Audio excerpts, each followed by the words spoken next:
नमस्ते एवरीवन। आज हम लोग विनोद रस्तोगी जी द्वारा लिखित बहू की विदा इस एकांकी का सारांश समझने का प्रयास करेंगे। इस कहानी में बहू की विदा इस एकांकी का मुख्य उद्देश्य समाज में फैली हुई बुरी प्रथाएं जैसे कि दहेज उनको उजागर करना और उसे समाप्त करना है। इस कहानी में जीवनलाल नाम के एक धनी व्यापारी हैं जिनकी उम्र 50 वर्ष है। स्वभाव से वो थोड़े जिद्दी अभिमानी है। उनकी पत्नी राजेश्वरी है जो काफी कोमल हृदय रखती है और उनका पुत्र है रमेश जो एक नवयुवक है। रमेश की पत्नी है कमला जो संस्कारी बहू है और कमला का भाई है प्रमोद। तो कहानी की शुरुआत में प्रमोद अपनी बहन के घर कमला के घर आता है और सावन के महीनों में जो रीति रिवाज के अनुसार सावन के महीनों में बेटियां अपने माँ के घर पे मायके में होती है सखी सहेलियों के साथ। तो वो उसे विदा कराने के लिए आया रहता है। परंतु जीवनलाल अ, परंतु जीवनलाल बहू की विदाई के लिए मना कर देते हैं।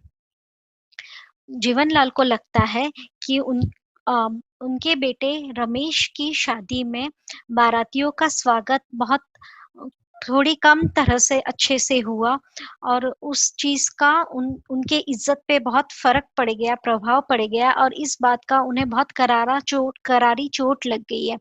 और उस घाव को भरने के लिए अब उन्हें मरहम चाहिए। वो मरहम होते हैं 5,000 रुपये। वो रमेश को कहते हैं कि आप 5,000 रुपये दीजिए जो कि आपने दहेज कम दिया है इसलिए, और अपनी बहन कमला को फिर आप विदा करके अपने मायके ले जा सकते हैं।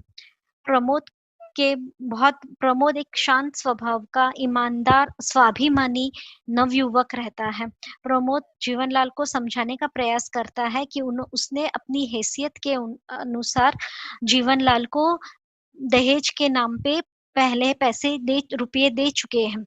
पर जीवनलाल का कहना है कि अगर अपनी हैसियत नहीं थी तो फिर महलों से नाता क्यों जोड़ा। और वो कहते हैं कि इस बार अगर कमला का विदा नहीं हुआ और उसके सपने टूटे तो उसके जिम्मेदार प्रमोद और उसकी माँ रहेगी। प्रमोद को ये सुन के काफी दुख होता है क्योंकि वो अपनी बहन से बहुत प्यार करता है। पर जीवनलाल बहुत कठोर हृदय के होते हैं, वो मानते नहीं है। तो प्रमोद और कमला बात करते हैं और प्रमोद कहता है कि वह दहेज के पैसों के लिए, मतलब कि जीवनलाल को जो घाव लगा है उसकी चोट रूपी मरहम के लिए पैसों का इंतजाम करने के लिए अपना पुराना घर बेच देगा जिससे 7-8 हजार रुपये मिल जाएंगे। पर कमला को अपने भाई की हालत पता रहती है, उसे ये भी पता रहता है कि हमें विमला की शादी करवानी है। तो वो अपने भाई को सौगंध देती है और कहती है कि आप मेरे बारे में चिंता ना करें क्योंकि माँ मतलब राजेश्वरी जी वह ममता की मूर्ति है, काफी दया भाव रखती है। और उसकी ननंद गौरी, रमेश की बहन, वह भी काफी हंसमुख स्वभाव की है। और रमेश की बहन जो गौरी है वो आने वाली रहती है। उसके आने के बाद उसे सखी सहेलियों की कमी नहीं अखड़ेगी और वो विदा नहीं होगी। तो प्रमोद और कमला ये तय करते हैं कि अभी वो विदा नहीं करेंगे और अगली बार जब प्रमोद पैसे का इंतजाम करके आएगा तभी कमला का विदाई करेंगे। इतने में राजेश्वरी जो कि रमेश की माँ है वह आती है और वो कहती है कि उसे पता है कि उसके पति जीवनलाल वो पैसों को ही सब कुछ समझते हैं। पैसों के आगे इंसानों की कोई कीमत नहीं रहती उनके सामने। और वो उसे 5,000 रुपये देने के लिए देने का स्वीकार करती है और कहती है कि आप मुझसे 5,000 रुपये ले लो पर बहू की विदाई इस बार होके रहेगी। प्रमोद ना कहता है, मना करता है। 5,000 रुपये लेने का ये प्रस्ताव ठुकरा देता है। तो राजेश्वरी कहती है कि अगर बहू की विदा नहीं होगी तो कमला की माँ काफी दुखी हो जाएगी। एक माँ ही माँ के मन का हाल समझ सकती है। इस तरह वह कमला के हाथ में चाबियों का गुच्छा रख देती है और उसे कहती है कि जाके तू अंदर से पैसे ले आ। इतने में जीवनलाल राजेश्वरी को ढूँढता हुआ आता है और राजेश्वरी को कहता है कि तुम तैयारी करो क्योंकि रमेश गौरी को विदा करा के किसी भी वक़्त आने ही वाला होगा। तो वो जीवनलाल बहुत खुश है क्योंकि गौरी अपने घर आने वाली रहती है। इतने में रमेश की कार का हॉर्न बजता है। सब लोग उस ओर देखने जाते हैं, परंतु गौरी नहीं आई होती है। कारण जीवनलाल के कारण पूछने पर रमेश बताता है कि के दहेज पूरा नहीं दिया था, इस कारण से गौरी के ससुराल वालों ने उसे विदा नहीं किया। ये सुनकर जीवनलाल को बहुत दुख होता है। तब राजेश्वरी उसे जीवनलाल को समझाती है कि जिस तरह हम जो व्यवहार हमें अपनी बेटी के लिए चाहते हैं, वैसा ही व्यवहार हमें दूसरों की बेटी के साथ भी करना चाहिए। राजेश्वरी जीवनलाल को ये भी समझाती है कि बहू और बेटी को जब तक आप एक नहीं समझोगे, तब तक ना आपको सुख मिलेगा, ना शांति मिलेगी।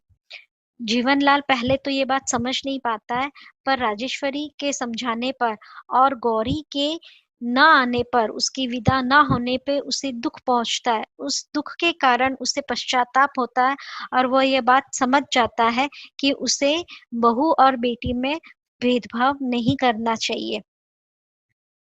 प्रमोद जब जाने लगता है और जीवनलाल जी से कहता है कि अभी अगली बार जब मैं आऊँगा तो आपकी चोट के लिए मरहम ले आऊँगा, तब जीवनलाल बहुत दुखी स्वर में, पश्चाताप के स्वर में कहते हैं कि मेरी चोट का इलाज बेटी के ससुराल वालों ने दूसरी चोट से कर दिया है। मतलब कि बेटी के ससुराल वालों ने जो उसकी विदा नहीं की, उस चोट से मुझे जो दहेज के पैसे कम मिले, वो जो चोट लगी थी, उस पे मरहम लग गया है, उसका इलाज हो गया है। मैं अब समझ गया हूँ कि हमें इंसानों की भावनाओं की कद्र करनी चाहिए और दहेज की प्रथा को समाप्त करना चाहिए।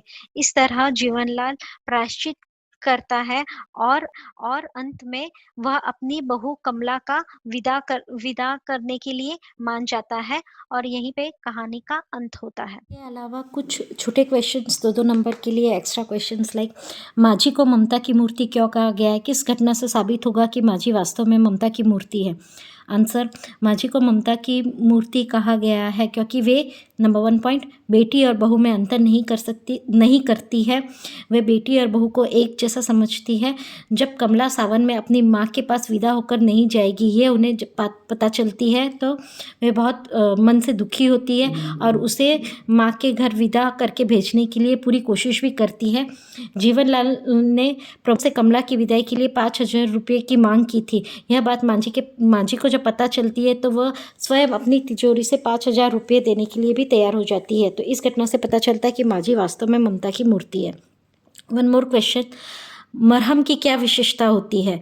मरहम शब्द का प्रयोग किस संदर्भ में हुआ है? मरहम की विशेषता होती है कि वह घाव को, चोट को भर देता है। यहाँ पर कम दहेज मिलने से जीवनलाल को चोट पहुँचती है तो वह कमला के भाई प्रमोद से 5,000 रुपये दहेज मांगता है। तो मरहम शब्द का प्रयोग यहाँ दहेज मांगने के लिए किया गया है। वह मरहम रूपी दहेज की मांग करता है। Let's take one more question. Pramod का यहाँ आने का क्या मतलब था? वह क्यों आया था? उसे क्या इस कार्य में सफलता मिलती है? You need to explain Pramod क्यों आया था। प्रमोद अपनी बहन कमला को सावन के शुभ अवसर पर, पहली सावन पर विदा करा के अपने घर ले जाने के लिए आया था।